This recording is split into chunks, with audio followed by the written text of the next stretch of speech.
जय श्रीराम. मी doctor Neeraj Arun Lande, Shevgaon जिल्हा अहिल्यानगर, सेवा general हॉस्पिटलचा संचालक तथा एक सामाजिक कार्यकर्ता.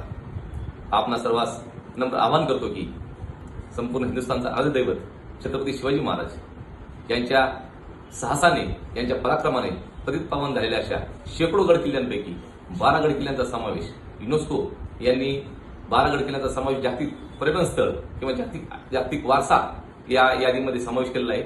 ही संपूर्ण शिवप्रेमींकरता खरं एक अभिमानाची गोष्ट आहे. या 12 गड किल्ल्यांसाठी आपल्या महाराष्ट्राचे लाडके मुख्यमंत्री माननीय देवेंद्रजी फडणवीस साहेब यांनी या वेळी या निर्णयाला मानवंदना देण्यासाठी व छत्रपतींच्या पराक्रमाला देखील मानवंदना देण्यासाठी एक दुर्गोत्सव नावाची अनोखा उपक्रम या ठिकाणी आयोजित केलेला आहे.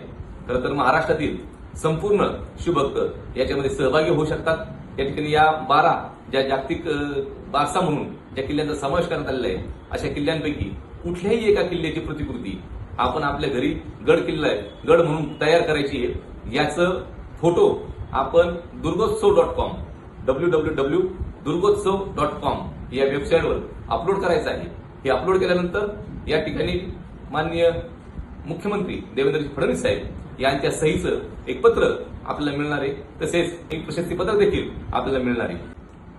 या ठिकाणी महाराष्ट्र शासनाला जी अपेक्षित संख्या आहे, या अपेक्षित संख्येचं इतके जर या ठिकाणी सेल्फी गड किल्ल्यांचे फोटो जर अपलोड या ठिकाणी वेबसाईटवर झाले तर याची नोंद ही गिनीज बुकमध्ये होणार आहे.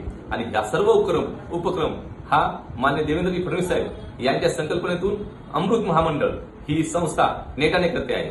आज आपल्या सर्व शिवप्रेमींना नम्र आवाहन करतो की जास्तीत जास्त प्रमाणामध्ये आपण आपल्या त्या ठिकाणी कुठल्याही एका गड किल्ल्याचा फोटो आपण गड किल्ला तयार करायचा आहे, घरी मातीचा गड तयार करायचा आहे, त्याचे फोटो वेबसाईटवर अपलोड करायचे आणि निश्चितपणे या दुर्गोत्सवामध्ये सहभागी व्हायचंय, जेणेकरून छत्रपती शिवाजी महाराजांच्या गड किल्ल्यांची माहिती ही संपूर्ण जगभरामध्ये गिनीज बुक ऑफ रेकॉर्डच्या माध्यमातून पोहोचवली जाईल. ही छत्रपतींच्या खरं तर जे अफाट कार्य छत्रपतींनी केले त्यासाठी आपल्या शिवप्रेमींकडून एक मानवंदना त्यासाठी असणारे आपण सर्वांनी यामध्ये सहभागी व्हायचंय, एवढंच आवाहन मी करतो.